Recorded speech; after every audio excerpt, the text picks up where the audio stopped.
స్వస్తి శ్రీ పరాభవనామ సంవత్సర రావణ బహుళ తేదీ 38వ నెల 2026 సంవత్సరం ఉదయం 10:45 నుంచి 10:49లోగా రామచిలకలతో చెప్పి రాయించామే పత్రిక, రాజహంసలతో పంపి ఆహ్వానించాంగా.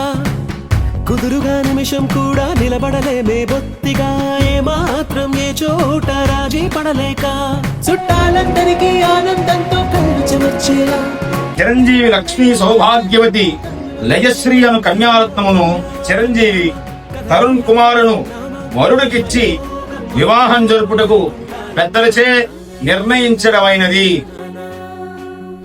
అందాల కుందనపు బొమ్మవని జత చేరుకున్న చంద్రుడు